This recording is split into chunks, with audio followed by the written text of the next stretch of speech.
The Royal Motor Yacht Club Port Hacking is a hidden gem of the Shire, situated on the banks of the beautiful Port Hacking. It's a great place to catch up with friends, celebrate your birthday or any special occasion, and they always show the NRL live on the big screens. The RMYC Port Hacking, proud sponsors of this podcast and big supporters of the Cronulla Sharks. Check out their website, rmycph.com.au. They've got a Facebook page, or you could go old school and call them on 02 9523 9300. SharkCast! SharkCast!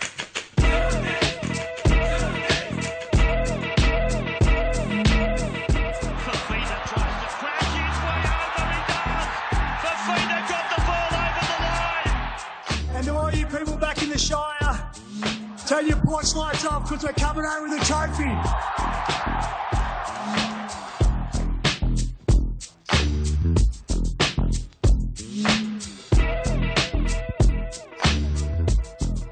Hey there, welcome to SharkCast, a podcast dedicated to the greatest sporting club in the history of the world, the mighty Cronulla Sharks. This short interview-based episode is brought to you by Dyson Logistics, the Royal Motor Yacht Club in Port Hacking, and Jason Hawes at Cripps and Cripps Real Estate. My name is Sam Shinazi.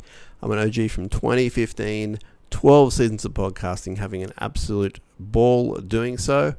On this show, you're going to hear from Sifa Talakai, and you're going to hear from Oregon Kaufusi.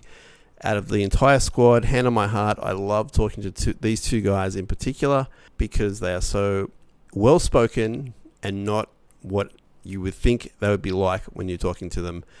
They're kind of quiet, they're a little bit shy, very thoughtful, very intelligent, especially when it comes to the old football, and very gracious with their time. So with Sifa, we cover a bunch of things, including him leaving, gets a little bit emotional, mainly from me, and also with Oregon, just a bunch of things about him being a Shark for so long now and what he's providing for the team. And there's actually a bit of a cameo as well from a couple of players in that interview. It gets a bit fun. So you might like that and stick around. Sifa and Oregon coming up. Bit of housekeeping for you as Sharks fans. If you're going to the game on Sunday, and you really should be, grab a ticket while you can. Or if you've already got a ticket, bless. Warriors, the 2 o'clock game on Sunday at Ocean Protect Stadium. If you're going down to the actual complex next to the ground into Bay Central, Woolooware Bay, please be aware because it's Sunday, Easter Sunday, a public holiday as such. The shops are not open and you probably can't even get inside the complex. So just as far as the Shark store goes, Barnesy wanted to let me know, to let you guys know and you girls know, that the actual Shark store won't be open on Sunday in the complex. However, they will have merch as usual throughout the stadium. So just keep that in mind. If you were going to pop into the Shark store or pretty much any other store in Bay Central, it's closed on Sunday. And it's nothing to do with the Sharks. It's not their fault. It's just closed. Be aware.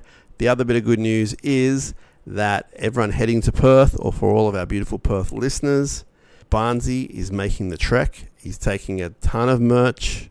Make sure you go see him. He'll be set up with their own stall within the stadium, and there'll be a few other places within the stadium to buy things. But all the Sharks merch, or a whole bunch of it at least, will be there. So just 2 bits of merch information for you.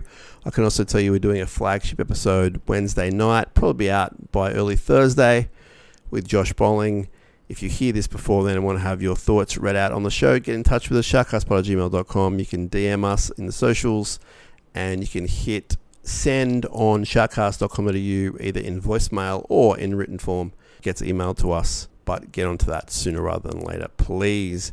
We'll have a few more things ready for you before we hit the Warriors at Ocean Protect Stadium on Sunday. It's going to be epic. You want to be there if you can be there. If you can't be there, you'll be able to watch it on your KO and your Fox. Maybe listen to the radio, whatever your preference is. Coming up now, we have Oregon Kaufusi and Sifa Talakai, and we'll talk to you all real soon. Thanks for subscribing, thanks for liking, thanks for sharing that whole thing. Up, let's go.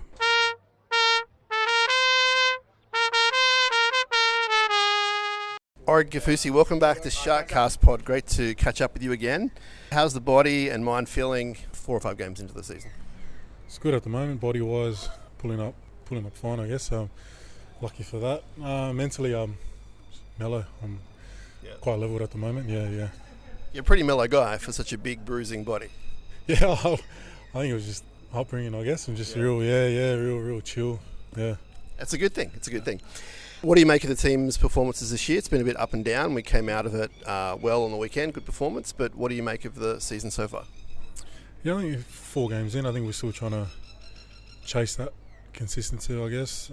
Obviously, a team that prides ourselves on D, and I feel like once we get that right, we'll find our way. Another big game this weekend's the Warriors. Big pack, mobile pack. What do we need to do? I know it's all about us at this point in time, but if you're looking at their tape, what do you need to sort of worry about there? Yeah, I guess with the Waz, they're very, physical team. Their back five are, big and fast. I think we just need to limit their back five to the carries, and hopefully we can get it done.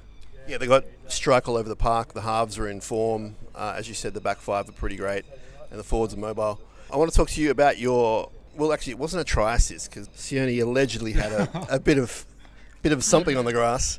Great offload from you. Without revealing too much about what the coaches say, because I know that's private, what can you tell us about how they encourage you to play your own game? Like, are you able to do that offload whenever you want, or what's the story there?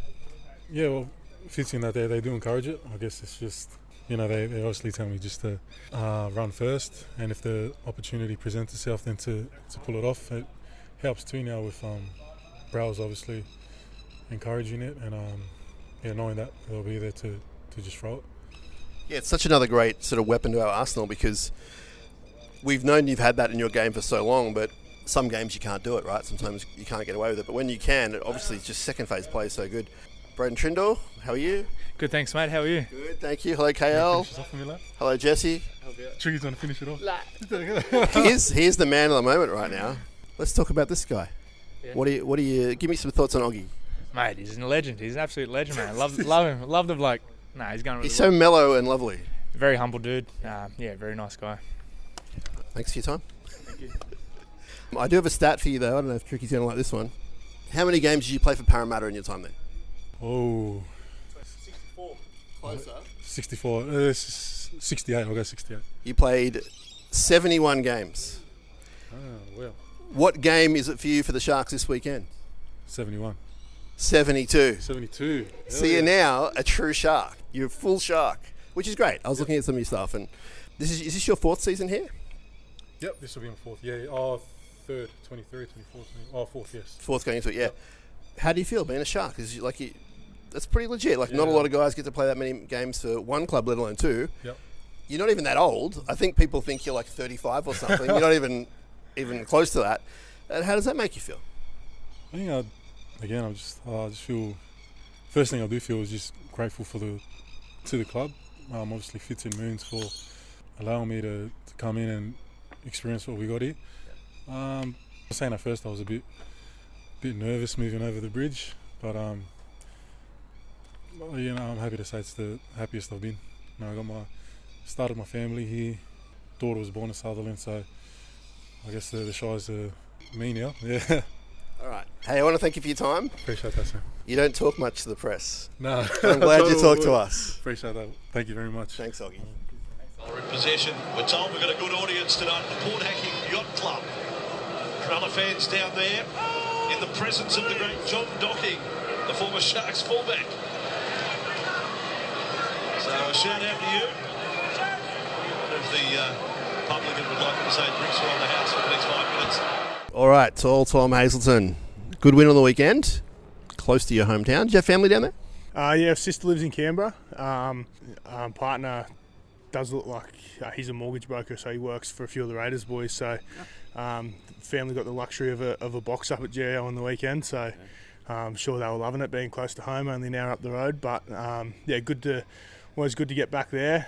Fair few mates and that come up too, which was nice, a bit closer for them. And all the most important thing, mate, is getting the 2 points back down the highway, which is always good. How did it feel coming off the bench this week? You've started a few games, now you're for the bench. Do you have a preference? Does it matter to your game plan at all, like how you play? No, it doesn't really worry me, mate, to be honest. Like the bench role is something that I'm familiar with. I've done it a lot throughout my career, and obviously Toby's been playing really well to start the year too. So just sort of balancing out what works best for the team, and I'm sure that whatever role I'm given, I'll try to play to the best of my ability and do what the team needs from me in either situation. I reckon we're at a point in time, Tom, in NRL where it is game by game. You could legitimately, at least in our case, pick a different pack depending who you're playing. Yeah. It's not a slight on anyone who... The bench is such an important role. Yeah. So you did great off the bench, but we'll see what the future holds for you. What did you make of the Canberra win? Yeah, I think it was important, right? 2 teams coming up a few losses and looking to find some winning form, and they're a very dangerous team. They got a lot of strike and a lot of threats, and they asked a lot of questions of us. And I think there was parts of the game where we defended our line really strongly and got back to playing some of the footy that we know we can and that we'd like to. And I think that's going to be important for us again against the Warriors this weekend to have a lot of strike. Going to need to defend really well and play our style of footy and try and shut them down with that. I love the urgency and the just the energy you guys played with. I know it's not the easiest thing to do week in, week out. That was a real difference for me watching you guys. Even from the first set, I was like, these guys are on from AFB to the whole team, just even with the attacking the kicks and kick pressure on those guys. We need to try and replicate that week to week. As an athlete, like, how hard is it? Yeah, well, mate, it's hard, but at the end of the day, it's our job, right? Like, that's what the team requires from us every week, and we need to, we often talk about the best wins are the ones that feel the hardest, right? Because you come off knowing that you did everything you could to win. So, the harder the game is and the more ball in play, I think it suits us. And when we play well and play how we can, I think our game's strong enough to take on whoever's in front of us. So while it's difficult, it's what we need to do to win, and we're going to have to do that again this weekend. Is there any chat amongst the group? We see sort of every couple of weeks someone might be signing elsewhere, or that there's contract talk, 15 guys of contract. Is there any talk amongst the playing group about, let's go out there and do it for these guys? Is there a unspoken thing where it's like, I know Sifa's not going to be here next year, I want to win a comp with him, this is the year, or is it somewhere in between that? Yeah, a little bit. Like we sort of touched on a little bit in the pre-season, but to think of the whole year as a whole can, it seems like such a huge task, right? Whereas the most important game is the one that we have this weekend. So a lot of the chat week to week's focusing on that, and obviously while there is noise in the background, the guys that are negotiating are sort of doing their best to not let it affect what's happening here week to week as well. So obviously we're under no illusions that obviously Sifa and Chris here are moving on next year, and there might be some more, and those guys are loved members of the squad, and for sure I want to win a comp with those guys that have been here as long as I have. So there has been chat around it, but still sort of taking it week by week. It's only early in the year too. All right, thanks for your time, Tommy. Thanks, mate. Always appreciate it. Thank you. Talakai! Goodbye! Sifa Talakai, welcome back to SharkCast Pod. Appreciate your time. I was doing the math in my head. I reckon we met in 2020. We've spoken maybe, 3 times a year, every year. I'm very sad you're leaving, but I'm happy for you. Thank you. Had to do it for the family, for your career. Yeah. How tough was the decision? It was tough. I was actually given a week, and it took me about 3.5 weeks to come to a decision. It was just a decision that I was trying to avoid, because Shark Park has been my home for probably, I'd say about 6 years now. But it feels like a lifetime, you build relationships, there's a lot of blood, sweat, tears that come into this place, and the opportunity that this place has given me, I could never repay it, and the decision was a very hard one. I actually, every time I thought about it, I actually broke into tears, because my partner can vouch for this too. I just didn't want to, I wanted to avoid it, and if I had it my way, I'd be staying here until I die, really. So, it was definitely the hardest decision of my life by far. Well, you've handled it well. I mean, we've got you for the rest of the year, which is awesome. Make the most of that. Indifferent start to the year for the team. Started high flying, couple of losses, back winning last week. What did you like about the win in Canberra? The way we're tracking about things, we've come off two losses, and rather than sitting around kicking stones and being sad about it, we've actually been training really well. Our intensity's gone through the roof, and we've been improving.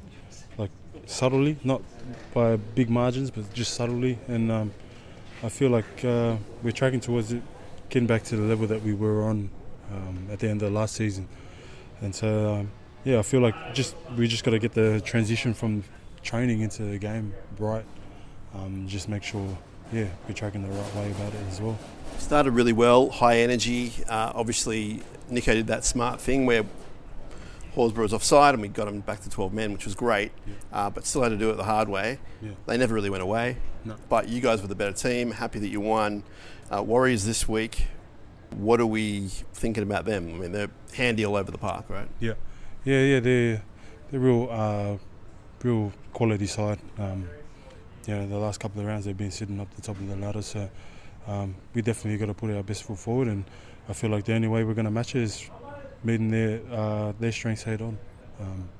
Using their strengths as a weakness for them, and just matching them the whole game. And I feel like last week we gave a couple of little slip ups towards Canberra, and I feel like we can't do that against Warriors. So we're definitely going to be on top of our game and make sure that we're doing our jobs and executing our roles.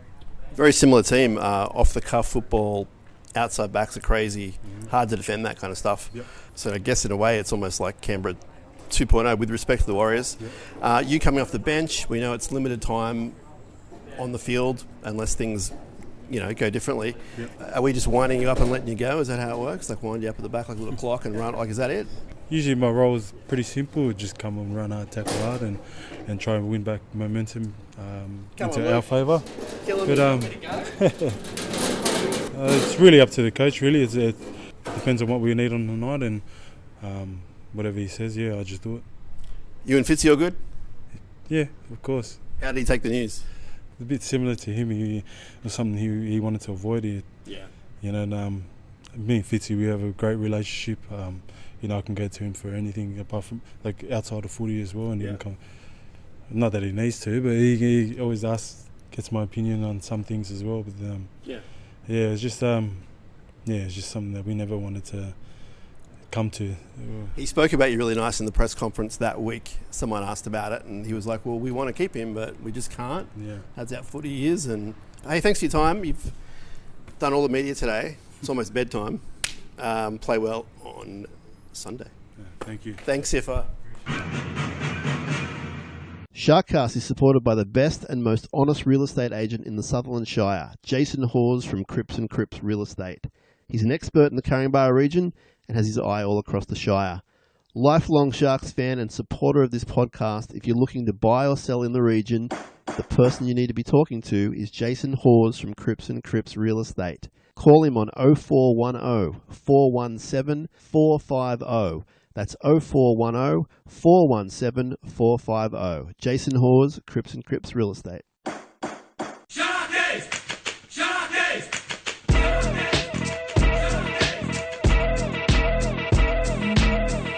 Fafita tries to crash his way over, he does! Fafita got the ball over the line! And to all you people back in the Shire, turn your porch lights off because we're coming home with a trophy.